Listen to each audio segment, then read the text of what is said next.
नमस्कार, आभार, अभिनंदन, स्वागत आप सभी का सवा लाख टके में। बहुत बहुत स्वागत अंबाला जी आपका आज की इस चर्चा में जुड़ने के लिए। और आरती जैन जी के प्रश्न के साथ शुरुआत करना चाहेंगे। आरती जैन जी जानना चाह रही हैं कि उनके पास BHEL रखा हुआ है मैम, और वो 300 के प्राइस पर उन्होंने लिया हुआ है BHEL का शेयर, और वो जानना चाह रही हैं कि अभी क्या करना चाहिए। 793 शेयर उनके पास हैं। BHEL धीरे धीरे करके ऊपर आया है, अभी उसी लेवल पे है जहां पे इन्होंने ख़रीदा हुआ है मैम ने, 300 के आसपास। आप इनके लिए क्या सलाह देंगे, अभी क्या करना चाहिए? एक बहुत ही सेफ स्टॉप लॉस के साथ आप इसको रखें, जो कि 285 पर है। और 285 बहुत सारे लोगों के लिए, मुझे याद है मैंने एक बाइंग रेंज भी सजेस्ट किया था कि अगर उससे बाई 285 पर आता है तो ही बाई करिएगा। बट इट सीम्स लाइक कि ये शायद अभी आने वाला नहीं है, तो इसको हो सकता है कि 310 ये पहले दिखाए, 330 तक चेज करे। तो इसके लिए जो एक स्टॉप लॉस है मेरे अभी जो स्क्रीन पर है, वो 285 का हम लोग रख के इसमें होल्ड कर सकते हैं। अगले दर्शक का व्यू लेते हैं। गौरव त्यागी जी काफ़ी देर से जो है कार्यक्रम शुरू होने से पहले ही इनके बहुत सारे सवाल बैंक ऑफ बड़ौदा पे जानना चाह रहे हैं मैम कि क्या मौजूदा भाव पे, करंट लेवल पे फ्रेश बाई की गुंजाइश यहाँ पर बन रही है क्या?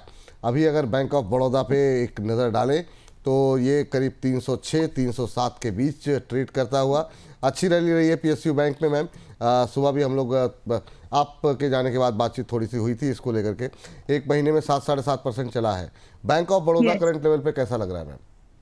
बैंक ऑफ बड़ौदा एक बार ट्रेड किया जा सकता है, लेकिन अगर इन्वेस्टमेंट करनी है तो थोड़ा सा और बेटर प्राइस मिल सकता है, जो कि 290 के आसपास आता है, 290 से 295। बट 306 के आसपास अगर आप एंट्री बना रहे हैं तो ध्यान रखें, दिस इज ट्रेड। और उस ट्रेड के हिसाब से आपका स्टॉप लॉस भी वैसे ही छोटा स्टॉप लॉस आप मेंटेन करके यहाँ पर चले।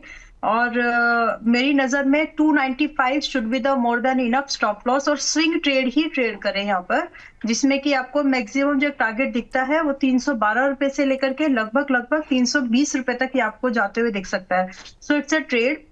ट्रेड की नजरिए से देखिए। अगर आपको इन्वेस्टमेंट का प्लान करना है तो थोड़ा वेट एंड वॉच करो। ड्यू टू एनी रीजन जब ये 290 के आसपास आए तो वहां पर आप इन्वेस्टमेंट का प्लान कर सकते हैं फ्रेश, जो कि ये नजरिया रख रहे हैं कि अगले कुछ क्वार्टर, 2-3 क्वार्टर आप इसको रख पाएंगे। तो this is the view. Trade का अलग है, और इन्वेस्टमेंट के लिए चाहे वो मिड टर्म की क्यों ना हो, उसका व्यू अलग है। चलिए, ये बात है यहाँ पर। इस बीच काफ़ी तेज़ी के साथ गिरावट मैम बढ़ती हुई दिखाई दी है RIL के अंदर।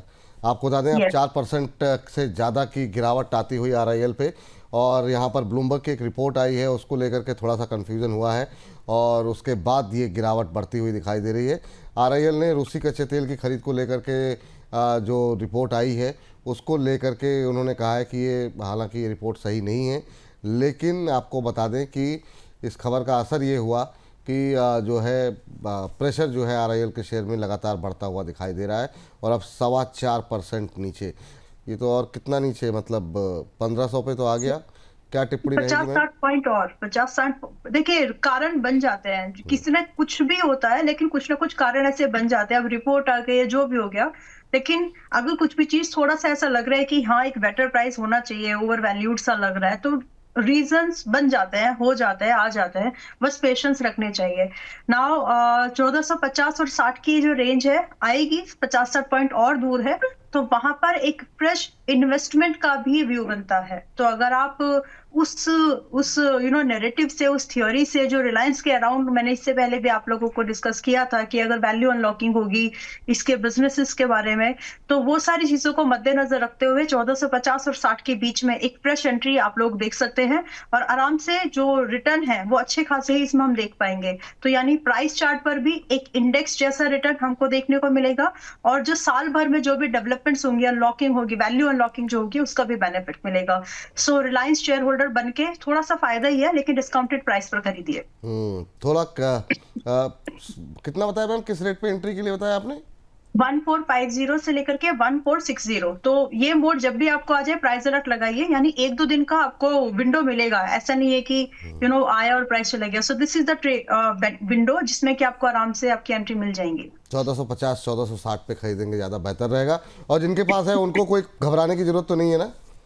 नहीं। डरना मतलब क्या, वहीं से तो रिबाउंड होना है। 50-60 पॉइंट दूर है। Reliance is something that you can add on. नीचे आए तो आप लोग चाहें तो एवरेज कर सकते हैं, अभी यहाँ पे घबराने की जरूरत नहीं है। सेजल राउत जी के सवाल अगला लेते हैं। इरिडा कह रहे हैं कि 155 पे लिया हुआ है, लॉन्ग टर्म व्यू है, क्या और ऐड कर सकते हैं अभी? मैम रिकवरी आ रही है, लेकिन ये है कि ऊपर की तरफ एक थोड़ा सा प्रेशर भी है। क्या करना चाहिए इरिडा में? क्या अब ये रिकवरी कंटिन्यू रहेगी? 8-9% की रैली तो आई है बीते एक महीने में, लेकिन आगे के लिए क्या, क्योंकि इनकी खरीद 150 प्लस की है। अगर मैं जहां तक प्राइस को समझ के पूरे मार्केट के पूरे मैक्रो फैक्टर्स को ध्यान में रखते हुए एक जो स्टेटमेंट अगर मुझे देना है, तो आप ये समझे कि अगले 2-3 हफ्ते आपको इरेडा 150 और 135 के भाव में ट्रेड करते हुए दिखेगा। इसके बाद आप एक ब्रेकआउट एक्सपेक्ट कर सकते हो and currently it is at 143। So this is the range जहां पर धीरे धीरे एक्यूमुलेशंस होंगे उन लोगों के जो इस स्टॉक में एक लॉन्ग टर्म बिल्डअप, जो लॉन्ग टर्म एक पोजीशंस को देख पा रहे हैं। एंड जहां तक हमने बात की थी एनर्जी सेक्टर चला नहीं है, पावर सेक्टर चला नहीं है, इरेडा उसी सेक्टर का एक फाइनेंसर है। तो आप इस इन्वेस्टमेंट को इस नजर से देखिए कि अगर एनर्जी सेक्टर चलेगा, रिन्यूएबल सेक्टर चलेगा। वैसे इरेडा पे प्रेशर इसलिए भी बढ़ा क्योंकि बाकी जो अभी आपके स्टॉक्स थे, सोलार वाले जो स्टॉक्स थे, सोलार ईवी वाले जो स्टॉक्स थे, वो थोड़े से प्रेशर में आए। बट इस स्टॉक के लिए इंडिविजुअल कारण कम बनेंगे क्योंकि इसकी जो ऑर्डर बुक है वो कंपनीज को फाइनेंसिंग से बनती है, तो वो आगे मजबूत ही रहने वाली है। फिलहाल के लिए आप ये ध्यान में रखेंगे अगले 2-3 हफ्ते 150 से 135 की जो रेंज है इसी में मिलेगा आपको। आप इसमें धीरे धीरे अपने लिए एक्यूमुलेशन कर सकते हैं क्योंकि अब यहाँ से जो टारगेट ओपन होते हैं, फर्स्ट टारगेट यहाँ पर 170 से लेकर के सेकंड टारगेट 195 की ओपन है। जिसमें स्टॉप लॉस मेंटेन करना है वो 124 का स्टॉप लॉस स्ट्रिक्टली मेंटेन कर लीजिए और जो रेंज है इस रेंज को ध्यान में रखते हुए अपना इन्वेस्टमेंट आप प्लान कर सकते हैं। टारगेट्स, स्टॉप लॉस और एक्यूमुलेशन जोन कितना समय लग सकता है वो सब बताया है। नाउ टारगेट्स कितने दिन में अचीव हो सकते हैं, तो इसके लिए आप 2 क्वार्टर्स का ही समय दीजिए, यानी मार्च 1 क्वार्टर आपका कंप्लीट हो जाएगा, सेकंड आपका जून तक, तो 6 महीने दीजिए। इस 6 महीने में जो जितनी भी परफॉर्मेंस ये स्टॉक करता है ठीक है, अदरवाइज आप इसमें से निकल के फिर कुछ और अपॉर्चुनिटीज को ढूंढिएगा क्योंकि परफॉर्मेंस इसको करनी है तो इसी विंडो में करना चाहिए। चलिए ठीक ठीक ठीक, ये बात यहाँ पर निकल करके आई है। इस बीच चलते हैं अगले दर्शक की टिप्पणी लेने के लिए, और अगला सवाल जो हमें भेजा गया है वो हमारे एक दर्शक हैं हमारे अलान वाहिद साहब।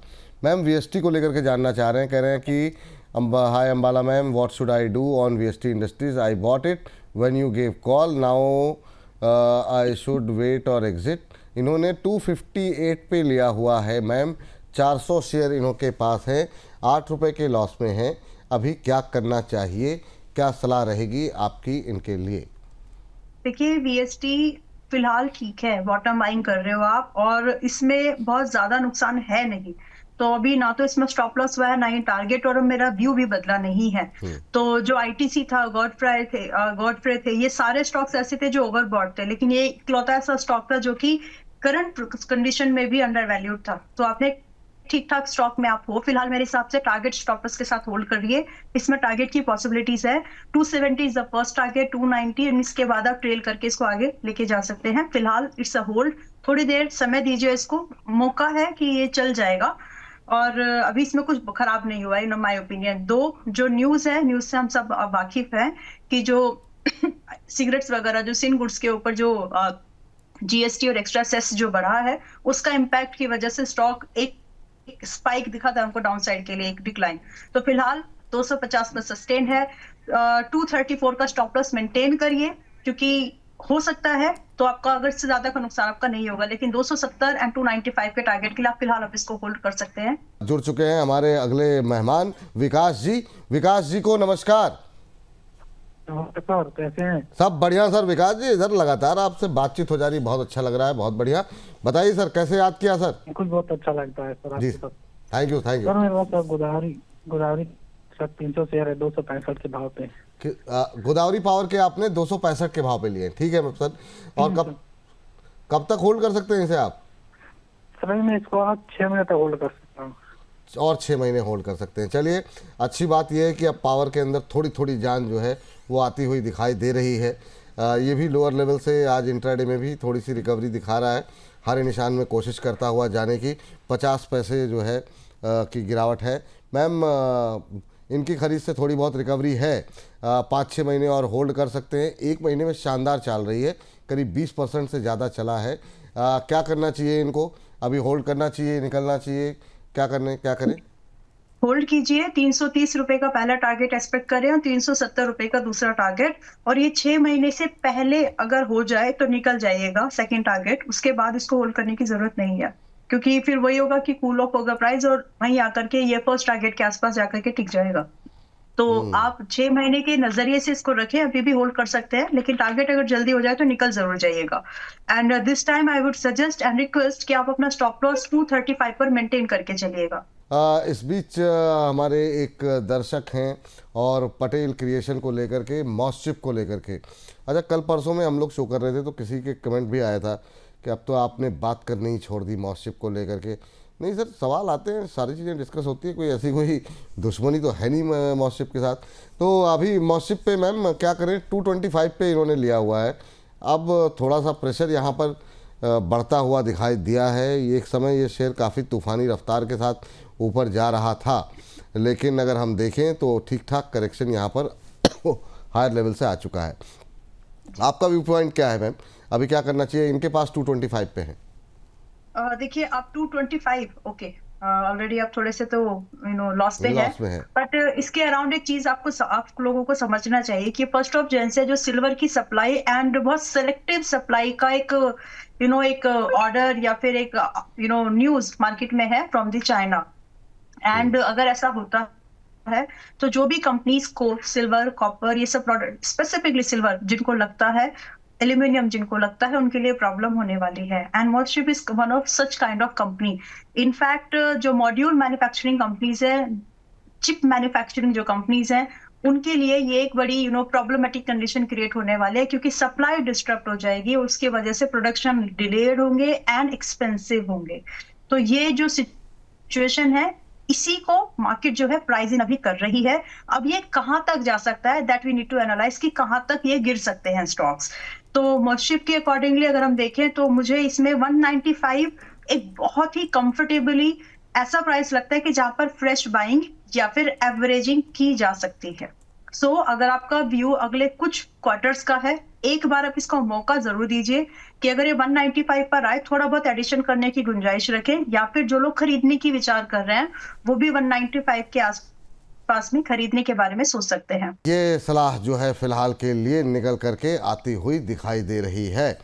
चलिए इस बीच जो है हमारे साथ अगले दर्शक का प्रश्न लेते हैं। और मैम ईथर एनर्जी के बारे में विश्वजीत जी जानना चाह रहे हैं काफ़ी देर से।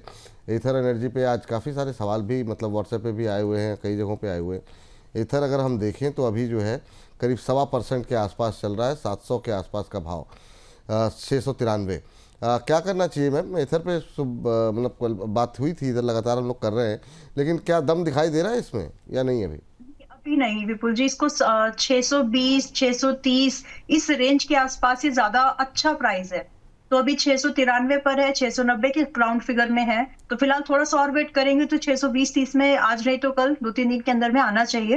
वहां पर हम फ्रेश बाइंग के बारे में बिल्कुल सोच सकते हैं। इसमें इस कंडीशन में भी स्टॉप लॉस आपका 580 रुपए का ही रखो, एंड जो रिबाउंड टारगेट्स है आप यहाँ पर 710 से 750 के टारगेट एक्सपेक्ट कर सकते हो। तो बहुत स्ट्रेटेजिकली प्रॉपर लेवल पर एक्शन लेने हैं और स्टॉप लॉस एंड टारगेट को बहुत ध्यान से फॉलो करना है।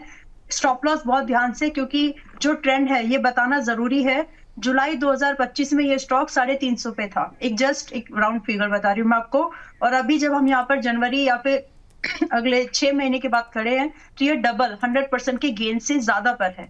तो आप समझेंगे कि ऐसे स्टॉक्स में अगर करेक्टिव मूव ज्यादा परसिस्ट हुआ, ज्यादा स्ट्रॉन्ग हुआ, तो फिर जो एक्चुअल जो सपोर्ट है जहां पर एक अच्छी बाइंग आनी चाहिए वो काफी दूर होते हैं।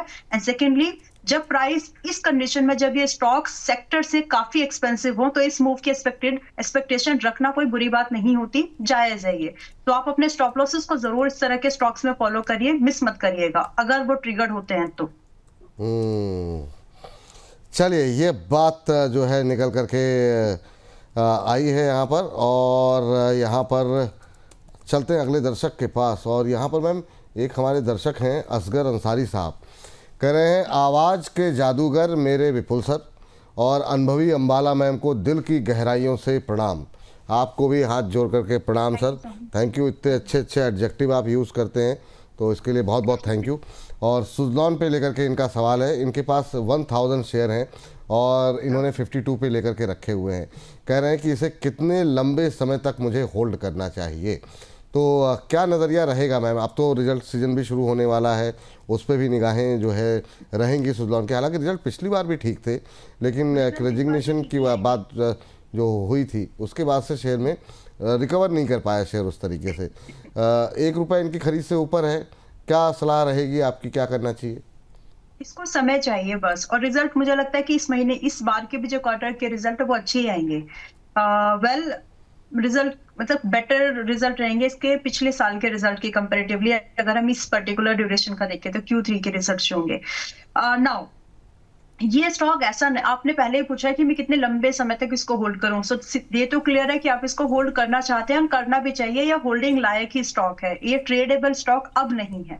सो इसमें जो देखिए व्यू है, यहाँ से 60 रुपए से लेकर के 90 रुपए तक की जर्नी है जो इस स्टॉक को पूरी करनी चाहिए, और अगले 1 साल से 1.5 साल में ही करना चाहिए। तो ये तो आपको पता चलेगा कि 1 से 1.5 साल का नजरिया, यानी 4 से 6 क्वार्टर आपको इसको देने चाहिए with tracking its results. Now इसमें स्ट्रैटेजी यही सिंपल सी फॉलो करिए कि आप इसमें ना 45 रुपीज का एक ट्रेलिंग स्टॉप, एक स्टॉप लॉस इसको दे दीजिए। जो 45 से नीचे भी अगर जा रहा है तो फिर छोड़ देंगे एक समय के बाद में, या फिर रिव्यू के लिए एक बार जरूर लेके आएंगे, लेकिन फिलहाल आप इसको एज इट इज होल्ड कर सकते हैं। नाउ अगर आपके पास में आराम से पानी पी लीजिए आप। जी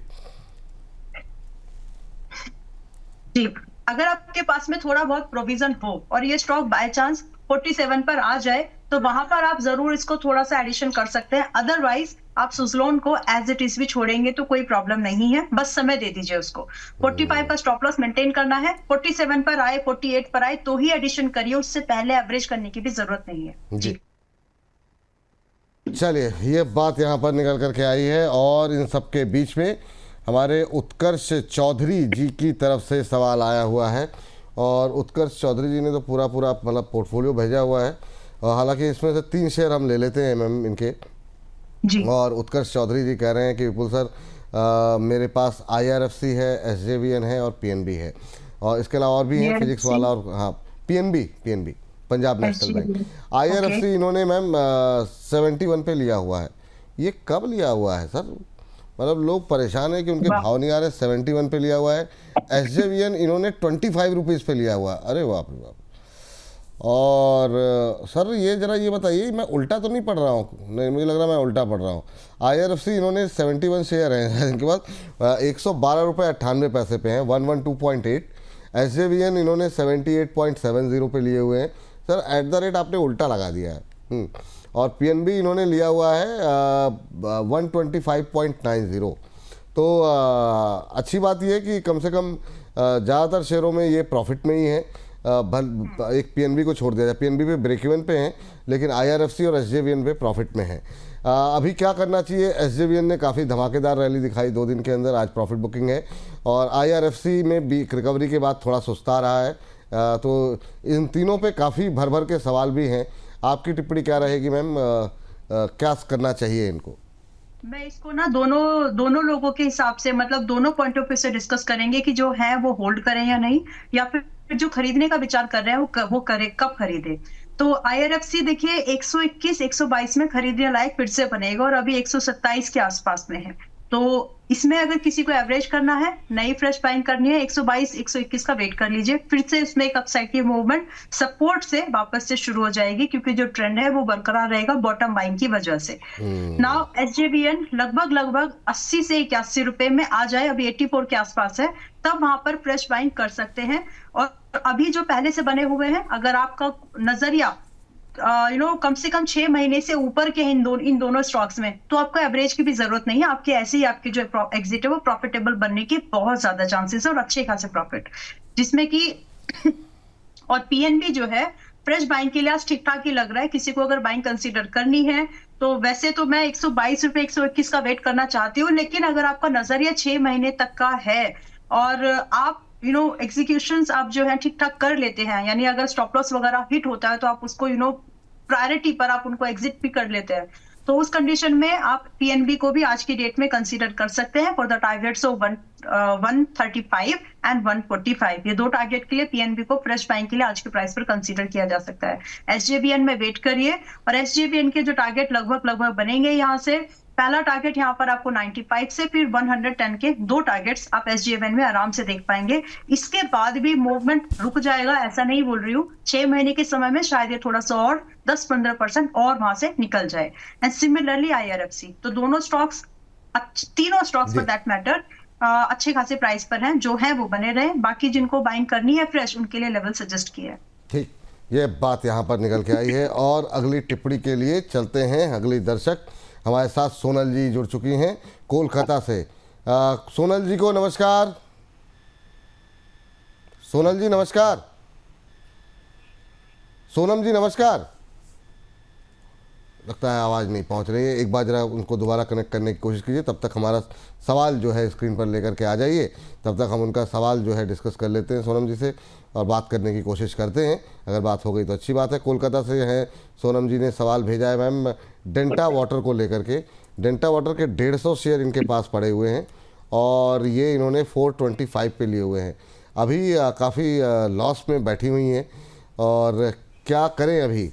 क्या कोई चांसेस हैं इनके लॉस की रिकवरी को लेकर के, या फिर एक बार के लिए लॉस को बुक करें और दूसरी जगह बेहतर विकल्प की तरफ ध्यान दें? देखिए, अगर स्टॉक से प्यार नहीं है कि मुझे वाटर ट्रीटमेंट वाली कंपनीज के थ्रू ही पैसा बनाना है, तो एक बार को अगर आप चाहें तो निकल सकते हैं। लेकिन डेंटा वाटर एक ऐसी कंपनी है जो प्रॉफिटेबल है, सेक्टर से सस्ती है और रिबाउंड के चांसेस हैं। तो मैं एक स्टेटमेंट अगर मुझे देना है कि अगला 1 साल डेल्टा वाटर्स के लिए कैसा होगा, तो अभी 330-35 के आसपास पे है। मेरी नजर में कम से कम 400 और यहाँ से लगभग 450 के आसपास होना चाहिए। तो अब क्योंकि आपकी बाइंग 425 की है, तो आप 1 साल वेट करने के बाद भी आपको 450 तक का ही भाव मिल पा रहा है, तो लगभग 10-12% का गेन। तो क्या आपके लिए वो कंफर्टेबल है? तो आप एज इट इज होल्ड कर लीजिए। और अगर आप थोड़ा बहुत एडिशन करने की गुंजाइश रखते हैं तो आप इसमें एक बार जरूर थोड़ा बहुत एडिशन कर लें। 335-36 के आसपास है। एक कंबाइंड स्टॉप लॉस में निकलने की सलाह नहीं दे रही हूँ, आप इसमें से निकले ना भी, और 300 रुपए का एक ट्रेलिंग स्टॉप लॉस मेंटेन करें। और देखिए, एक चीज हमेशा ध्यान में रखें, कोई भी ट्रेड में जब आप एंट्री बना रहे हो तो या तो वो ट्रेड होगा या वो इन्वेस्टमेंट थीम होगी, दोनों में डिफरेंस है। स्टॉप लॉस एंड जो ट्रैकिंग होती है उसको ध्यान से, टारगेट्स को ध्यान से देखिए और तब उसमें कोई पोजीशन बनाए। फिलहाल ये स्टॉक 2 रीजंस पे ठीक ठाक है। एक तो कंपटीशन बहुत कम है और डिमांड इंडस्ट्री में है, दूसरा सेक्टर से सस्ता है और प्रॉफिटेबल कंपनी है, और प्राइस पर अच्छा खासा डिक्लाइन हो चुका है, एक बाउंस बनना चाहिए। तो फिलहाल आप बने रहिए इसमें। फिलहाल आप बने रहिए इसमें, ये राय, ये सलाह आपके लिए यहाँ पर निकल करके आई है। चलिए, तो ये टिप्पणी यहाँ पर निकल करके आई है। इसके बाद जो है अगली टिप्पणी के लिए अगले दर्शक की तरफ बढ़ते हैं और ये प्रश्न मैम अमरेंद्र चौहान जी ने भेजा है। अमरेंद्र जी कहते हैं कि हाँ, कुछ कह रहे हैं मैम? अमरेंद्र बाहुबली नहीं है ना? हाँ, ना, चौहान साहब हैं। और चौहान साहब कह रहे हैं कि Ambala ma'am, I really like the boldness when you are saying something, I wish more power to you ma'am, I want to buy 2 stocks, लेकिन हम डिस्कस करेंगे सिर्फ एक स्टॉक सर, समय की कमी है। और कह रहे हैं MOIL लिमिटेड, इसमें से एक डिस्कस कर लेते हैं।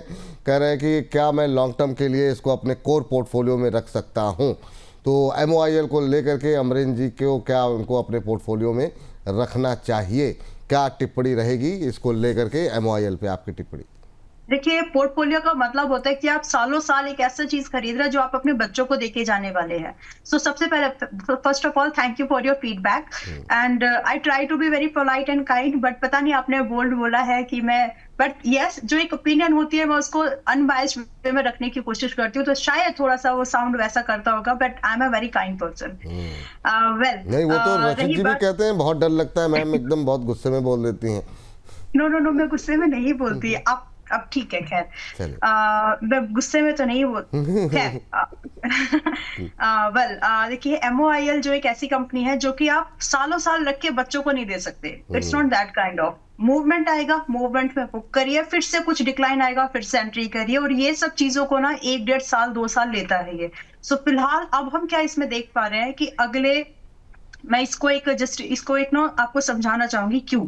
2023 जून देखिएगा और फिर जुलाई देखिएगा कि उसका एक पीक बना, फिर उस जुलाई के बाद में 2024 जुलाई के बाद में फिर वापस से ये उतना ही करेक्ट हो गया जितना चढ़ा था, और यही हिस्ट्री हमेशा फॉलो भी करता है। सो अब जो मूवमेंट है इसमें पीक का मूवमेंट आने वाला है, यानी एक अपसाइड की मूवमेंट यहाँ पर चलने की पूरी तैयारी है, जिसमें से अगर हम 386 पर, अगर किसी पर दैट मैटर फ्रेश बाइंग भी करनी है और 1 साल का कोई स्टॉक ढूंढ रहे हैं, तो MOIL उसमें से एक स्टॉक हो सकता है जो कि अगले 1 साल में आपको लगभग 500 और मैक्सिमम 600 रुपए के प्राइस को दिखा सकता है। यानी ऑलमोस्ट अच्छी खासी 50 से 60% की अपसाइड की मूवमेंट की गुंजाइश है MOIL में। तो आप जब ये मूवमेंट हो जाए आप प्रॉफिट बुक करके निकल जाइए, फिर जब कूल ऑफ हो फिर से एंट्री बनाइए। So that kind of stock it is. तो लंबे पोर्टफोलियो में नहीं जाएगा, आप मोमेंटम ट्रेडिंग वाले पोर्टफोलियो में ये जरूर जा सकता है। तो फिलहाल के लिए आप इसको अगर है तो बने रहिए, और जो टारगेट्स थे उसके लिए आप इसको होल्ड करके रख सकते हैं। स्टॉप लॉस भी बहुत ही कंपेरेटिवली बहुत फेवरेबल है, 320 रुपए का स्टॉप लॉस इसमें मोर देन इनफ है टू चेस 500 एंड 600। जी चलिए, ये बात यहाँ पर निकल करके आई है। चलिए, इस बीच हमारे साथ एक और विशेष मेहमान फाइनली जुड़ गई। आस्था जैन जी हमारे साथ जुड़ चुकी हैं। आस्था मैम, बहुत बहुत स्वागत आपका आज की इस चर्चा में जुड़ने के लिए। और जो है इस बीच हमारे साथ सवाल पूछने के लिए भी एक दर्शक जुड़ चुकी हैं। हमारे साथ प्रियंका जी जुड़ी हैं। प्रियंका जी नमस्कार।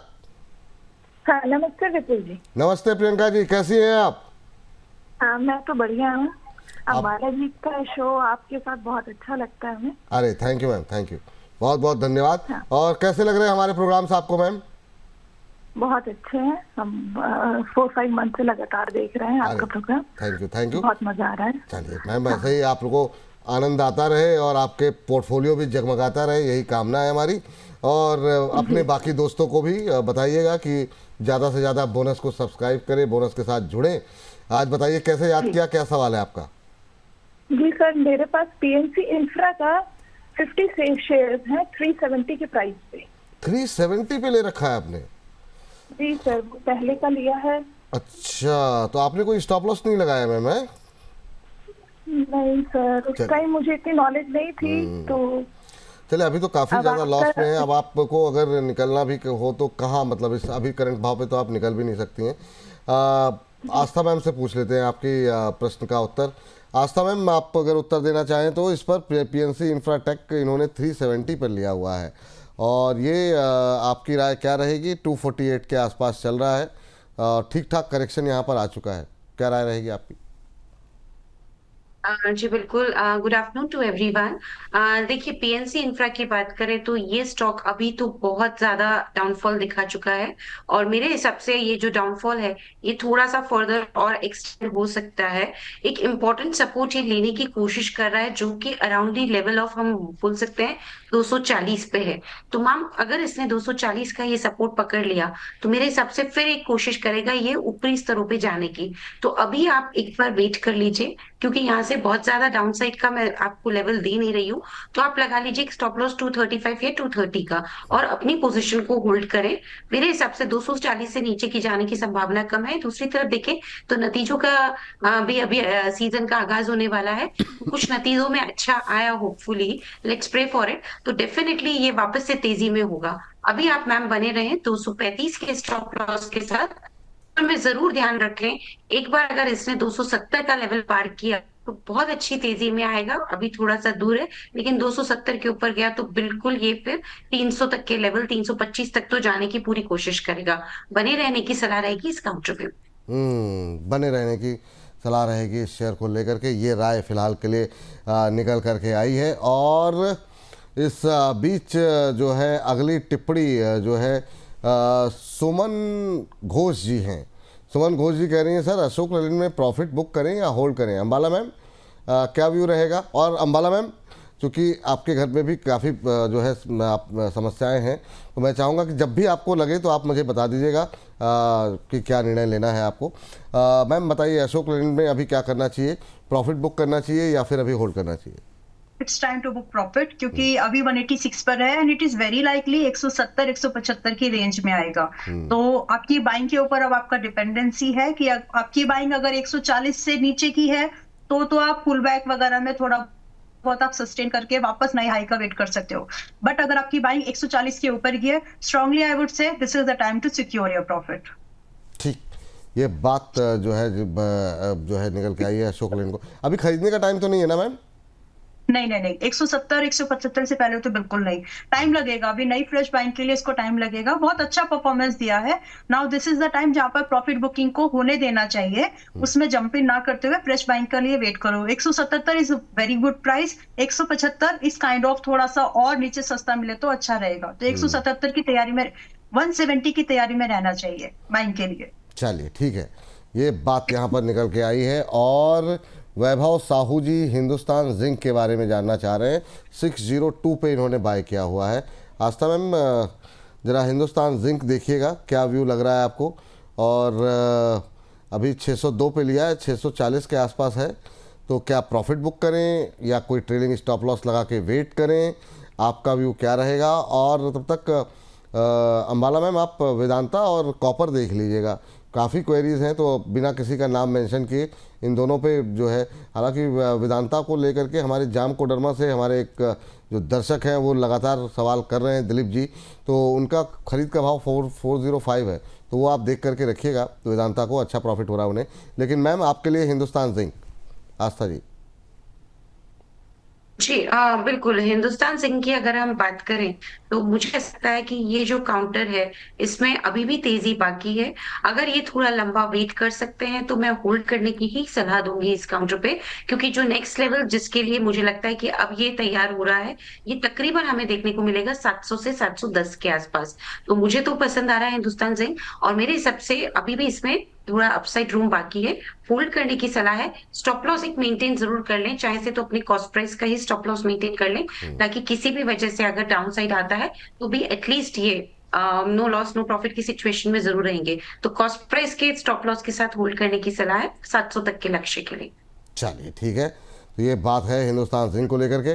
मैम जरा एक बार वेदांता, पहले तो जो दिलीप जी का भी सवाल था और बहुत लोगों के सवाल हैं, और दूसरा हिंदुस्तान कॉपर, कहाँ पे कहीं कोई गुंजाइश फ्रेश एंट्री की या फिर कहाँ पे प्रॉफिट बुक करना चाहिए? दोनों ही शेयर में अच्छी रैली रही है हाल फिलहाल में, और वेदांता में इनकी दिलीप जी की अच्छी कमाई हो रही है, 400 समथिंग की खरीद है इनकी। जी, तो 400 समथिंग की खरीद है ना, तो आप एक बहुत ही सेफ अच्छा स्टॉप लॉस जो आपको है वो 600 रुपए के नीचे बिल्कुल मत रखिए। Try to secure as max as you can. और यहाँ से जो एक फर्दर अपसाइड जो मैक्सिमम पुल बैक से पहले मुझे 640 और जाते हुए दिखता है, ये लगभग 640। उसके बाद आई एम एक्सपेक्टिंग कि इसमें एक अच्छा खासा पुल बैक बनना चाहिए, जो कि वेरी लाइकली है कि होगा।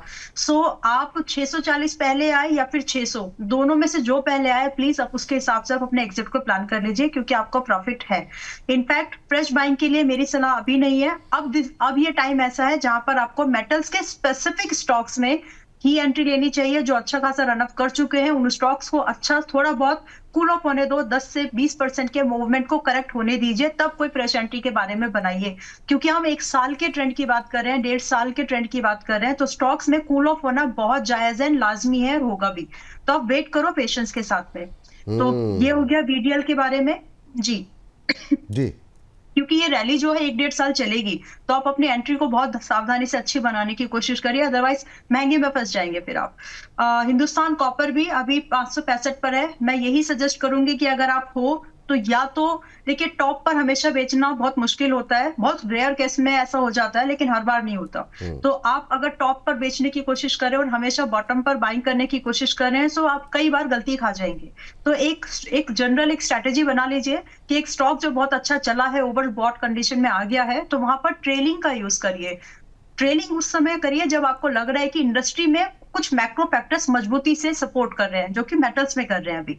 तो आप इस तरह से आप इसमें ट्रेलिंग का यूज करिए हिंदू कॉपर में, जो कि 565 पर है। फिर भी मैक्सिमम सिक्योर करना है हमको इसमें, तो 520 के नीचे इसमें ट्रेलिंग की जरूरत नहीं है। So trail your stop loss at 520 and maximum जो आप इसमें एक और टारगेट देख पाएंगे 600 तक देख सकते हैं, मे बी न्यूज फ्लो की वजह से। बट फ्रेश बाइंग कहाँ पर करें? आप इसमें फ्रेश बाइंग के बारे में 470 से पहले मत सोचिए, बहुत महंगी बाई हो जाएगी अदरवाइज। चलिए, बहुत महंगी बाइंग हो जाएगी, वरना ये सलाह यहाँ पर निकल करके आई है आपके लिए। चलिए आगे बढ़ते हैं और अगली टिप्पणी को लेकर के। मैम आस्था मैम, चेन्नई पेट्रो, ये हमारे संतोष नांदुकेकर जी हैं, कह रहे हैं कि विपुल जी, अंबाला मैडम, आस्था मैडम, चेन्नई पेट्रो में मेरी बाइंग है 985 की है, ये नीचे ही जा रहा है, इसमें क्या वेट करें, एवरेज करें तो कब तक वेट करना चाहिए और एवरेज किस लेवल पे करना चाहिए, ये बेसिकली समझना चाह रहे हैं। अभी इनकी खरीद का भाव 985 है, चेन्नई पेट्रो में थोड़ा सा प्रेशर बना हुआ है और अभी जो है 805 का भाव आ गया है, तो थोड़ा सा मैम नुकसान तो ज़्यादा हो रहा है इनको, करीब करीब 180 रुपये पर शेयर का नुकसान। आपकी टिप्पणी क्या रहेगी मैम चेन्नई पेट्रो को लेकर के? जी विपुल जी, देखिए चेन्नई पेट्रो की अगर हम बात करें तो ये काउंटर अभी भी वीक लग रहा है। ऐसा नहीं है कि यहाँ पे सपोर्ट है, क्योंकि वीकनेस है तो अब ये फर्दर जो नीचे में जाने की कोशिश कर सकता है। मेरे हिसाब से 790 पहला लेवल है, वहां तक ये जा सकता है और उसके बाद थोड़ा और वीक हो सकता है। तो चेन्नई पेट्रो मुझे अभी भी वीक लग रहा है, लेकिन एक ये ऐसा काउंटर है जिसमें मुझे नहीं लगता कि भारी मात्रा में नुकसान बुक करके निकलना चाहिए। जी। है बिल्कुल जरूर ये बात है कि ये कुछ वीकनेस दिखा रहा है, नीचे में जा सकता है, लेकिन मुझे लगता है अगर पेशेंस रख के इसको होल्ड करेंगे तो वापस से ये लेवल्स देखने को मिलेंगे। हो सकता है थोड़ा समय लग जाए, तो एक मैं यहाँ पे अभी बने रहने की सलाह दूंगी। लॉस बुक करने की सलाह मेरी तरफ से नहीं है, स्टॉप लॉस के साथ बने रहें। चाहे से तो स्टॉप लॉस अपना 740 के लेवल पे, थोड़ा मैं डीप स्टॉप लॉस दे रही हूँ क्योंकि ये लगातार डाउन साइड में है, तो थोड़ा सा बड़ा है यहाँ पे स्टॉप निकल के आ रहा है जो कि 740 के आसपास है। उतना अगर स्टॉप लॉस मेंटेन कर सकते हैं तो एक बार होल्ड कर लीजिए, एग्जिट ना करें किसी भी वजह से। एक बार अगर ये 840 के ऊपर निकल गया, 840 850 के ऊपर, तो वापस से ये काउंटर तेज हो जाएगा। ठीक, चलिए हमारे साथ मणिदेव जी जुड़ चुके हैं बातचीत करने के लिए, बिहार से हैं। मणिदेव जी को नमस्कार। नमस्कार सर, बहुत सवाल पूछता हूँ। कैसे हैं सर, कहाँ से बोल रहे हैं, पहले तो ये बताइए। बिहार से बोल रहा हूँ सर। बिहार से तो बोल रहे हैं, बिहार में कहाँ से बोल रहे हैं महाराज? बिहार से बेगूसराय से सर। बेगूसराय से, ऐसा बोलिए ना, बेगूसराय से बोल रहे हैं। अच्छा, कैसे लग रहा है प्रोग्राम सर? बेगूसराय में लोग देख रहे हैं कि नहीं देख रहे हैं प्रोग्राम को? जी सर, देख तो रहे हैं सर, बहुत। मेरे घर में कितने आदमी है, मतलब 5-6 आदमी तो जरूर ही देख रहे हैं सर आपके। बहुत शानदार सर। और जो नहीं देख रहे हैं उनसे रिक्वेस्ट है कि आप मतलब हमारे ब्रांड एम्बेसडर बेगूसराय के बनिए और लोगों तक कार्यक्रम को पहुंचाइए। आज बताइए कैसे याद किया सर, क्या सवाल लगा है आपका? आज सर मेरा है डॉक्टर अग्रवाल सर, 560 के में 100 शेयर है सर। अच्छा, आपने लिया है 570 पे, कितने पे लिया है? 560 पे सर 100 शेयर मेरे पास है सर, 4-5 महीने से फंसा हुआ इसमें। एक बार फिर से बताइए रेट, आपकी आवाज कट जा रही है। हेलो, हाँ, किस रेट पे लिया आपने, बताइए। हेलो, हाँ जी, आपकी आवाज आ रही है सर, बताइए किस रेट पे बताया आपने? 560 पे सर 100 शेयर मेरे पास। 560 पे 100 शेयर लिए हो, ठीक है। ये नीचे से सीएमपी हटा दीजिए, वो जो है 560 पे इन्होंने लिया है, 511-12 का भाव है। ये सीएमपी किसी और भाव पे मुझे लगता है कि कहीं का लग गया है। तो अभी अच्छा सर, आपकी कुछ नाराज़गी भी लिखी थी, किसी का सवाल 4 बार ले लेते हैं, किसी का सवाल 1 बार भी नहीं। अब तो नाराज़ नहीं है ना सर? जी सर, बहुत टाइम से सर मैसेज कर रहा हूँ, जवाब ही नहीं मिल रहा सर। कई बार जो है ना, प्रोग्राम तो रोज हमेशा देखते रहता हूँ सर आपका, सर कई बार सवाल ही नहीं दे पाते। ओहो, इतनी जल्दी नाराज नहीं होते हैं आप। कई बार ऐसा होता है, फ्लो खबरों का बहुत ज़्यादा सवालों का रहता है, तो कुछ लोगों के सवाल कई बार रह जाते होंगे, काफ़ी लोगों के रह जाते हैं। इनफैक्ट इतने सवाल तो नहीं डिस्कस कर सकते हम लोग, लेकिन उसके लिए नाराज़ नहीं होते हैं। बताइए, मैम से पूछते हैं। अंबाला मैम बताइए ज़रा, डॉक्टर अग्रवाल हेल्थ केयर पे इन्होंने खरीदारी की है 560 पे, 50 रुपये पर शेयर का लॉस हो रहा है। क्या टिप्पणी रहेगी आप लोगों की? एडिशन मत करिए, स्टॉप लॉस 470 का रख के मेंटेन कर होल्ड कर लीजिए, लेकिन आपकी buying almost all time high, इसका लगभग 566-77 का कुछ है और आपकी बाइंग भी वही है, तो आपने एक बहुत ही टॉप पर जाकर के खरीदा। और कई बार ऐसे होता है जब हम ब्रेकआउट को प्ले करते हैं, so whenever you are playing a breakout, क्योंकि आपके मुंह से एक बात निकली है कि बहुत लंबे समय से होल्ड कर रहा हूँ, 6 महीने हो गए। सो 6 महीने का समय लंबा समय नहीं होता। लंबा समय वो सिर्फ तब होता है जब हम कोई ब्रेकआउट ट्रेड कर रहे थे, स्विंग ट्रेड कर रहे थे, लेकिन हमारा जो हमने सोचा था टारगेट वो नहीं आया, हमने स्टॉप लॉस को और हमने उसको फिर एक इन्वेस्टमेंट के आइडिया में कन्वर्ट कर दिया। तो जब हम ये करते हैं तभी हमको लगता है कि हमने एक लंबी अवधि की इन्वेस्टमेंट कर ली, बट 6 महीने का समय is not considered as a long term investment, more than 1 year is considered. Now जब खुद भी अगर आप कोई स्विंग ट्रेड करें तो स्टॉप लॉस को प्रायोरिटी दीजिए। मैं तो बहुत बार बोलने की कोशिश करती हूँ जब भी मौका मिलता है, लेकिन ठीक है, मानेंगे तो अच्छा है। अभी आप इसमें 480 रुपए का स्टॉप लॉस मेंटेन करके 480 470 इससे ज्यादा नीचे रखने की इसको जरूरत नहीं है। एंड आप एक आप एक टर्न अराउंड यहाँ पर वेट कर सकते हो और अगले 3 महीने का समय दीजिए। 3 महीने में आपको जो भी एग्जिट मिले, चाहे आपका एक प्रॉफिटेबल एग्जिट बन जाए या फिर आपका स्टॉप लॉस, उसको लेकर के निकल जरूर जाइएगा ताकि आपका पैसा फ्री हो और आप दूसरे काउंटर्स पे देख सके, या फिर इन्वेस्टर ही बन जाइए, क्योंकि लंबी अवधि में अगर आप इसको 1-1.5 साल दे देंगे तो चल जाएगा, वो तो पक्का लगता है। ठीक, ये बात डॉक्टर अग्रवाल को लेकर के निकल के आ रही है। आस्था मैम, GR80 देखिए, हमारे एक दर्शक हैं, उन्होंने 2540 पे खरीदा हुआ है और वो जानना चाह रहे हैं कि अभी करंट लेवल पे क्या करना चाहिए। अभी जो है जो भाव देखने को मिल रहा है वो देखने को मिल रहा है 2512 का, तो थोड़ा सा इनको लॉस में है। इनके लिए क्या सलाह रहेगी? डिफेंस में मैम मझगांव और कोचिन पे आप तब तक अंबाला जी अपनी थोड़ा सा चार्ट देख लीजिए, लेकिन पहले GR80 आस्था मैम। जी बिल्कुल, गार्डन रीच शिप बिल्डर्स मुझे अच्छा ही लग रहा है। ये काउंटर कोशिश कर रहा है कि एक अपसाइड मोमेंटम पकड़े और ये अपसाइड मोमेंटम कंफर्म हो जाएगा 2580 के ऊपर। थोड़ा सा बड़ा है ये लेवल 2580 का, लेकिन मुझे लग रहा है कि ये लेवल अगर पार हुआ तो बिल्कुल ये आगे और तेज हो जाएगा। अभी भी अच्छा लगता है। एक इम्पोर्टेंट सपोर्ट इसने फॉर्म किया है 2300 के लेवल के आसपास, टू बी वेरी प्रिसाइज अगर हम बात करें तो ये लेवल आता है 2390 का। तो 2390 का एक स्टॉप लॉस लगा लीजिए पोजीशन पे और बिल्कुल बने रहें। एक बार मुझे लगता है कि 2580 का लेवल क्रॉस हुआ तो और अच्छी तेजी आएगी, जो इसको 2700 से 2800 तक भी लेके जा सकती है। होल्ड करने की सलाह है। होल्ड करने की सलाह है आपके लिए। अमाला मैम, आपका व्यू इन दो कंपनियों पे, और तब तक आस्था मैम एक बार जरा BL भी देख लीजिएगा, काफ़ी क्वेरीज आई हुई हैं BL को लेकर के। लेकिन पहले अंबाला मैम, आपके दो काउंटर।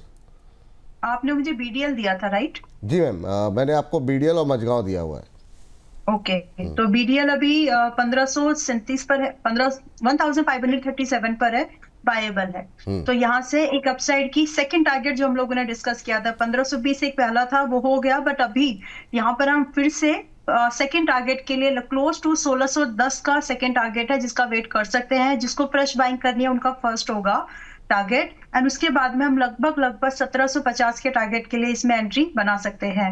इसमें स्टॉप लॉस इस बार जरूर मेंटेन कर लीजिए, जो पहले से है वो भी, जो फ्रेश बाइंग के बारे में विचार कर रहे हैं वो भी। इसमें एक स्टॉप लॉस रहेगा 14110 का, यानी 1410 रुपए का स्टॉप लॉस मेंटेन करके चलना है। देन आपने दूसरा स्टॉक डिस्कस करने के लिए दिया है मजडॉक, यस, जो कि अभी आज लगभग 1% डाउन ही है। तो फिलहाल इसमें अगर आप दो ही लेवल इंपॉर्टेंट ध्यान में रखें, या तो ब्रेकआउट के बाद या फिर बिल्कुल सपोर्ट पर। सो अकॉर्डिंग टू ब्रेकआउट ये 2600 के पार जब निकलता है तब बुलिश होगा, जिसमें कि स्टॉप लॉस हमारा 2300 पर मेंटेन करके हम इसको रख सकते हैं 2800 से 3000 के टारगेट के लिए, या फिर इसको थोड़ा सा और गिरने देते हैं। इन्वेस्टर्स का अगर नजरिया देखना है तो या तो स्विंग ट्रेड जो अभी डिस्कस किया, और एल्स लगभग 2200 के आसपास जब मिले इन्वेस्टर्स पॉइंट ऑफ व्यू से तो ही खरीदे, और अभी बहुत दूर है कहानी। तो आप प्राइस अलर्ट लगा के रखिए ताकि जब भी इन दोनों में से कोई भी ट्रेड ट्रिगर्ड हो, जो भी लेवल पहले ट्रिगर्ड हो, वहां पर आप उसी हिसाब से पोजीशनिंग कर सके। दोनों ही कंडीशन में जो टारगेट है, जो इसमें टारगेट बनेंगे 2800 से 3000 के हैं, एंड नजरिया भी सिर्फ 6 महीने तक का ही है जी। चलिए ठीक है। आस्था मैम, आपका व्यू BL पे को लेकर के अभी क्या होगा?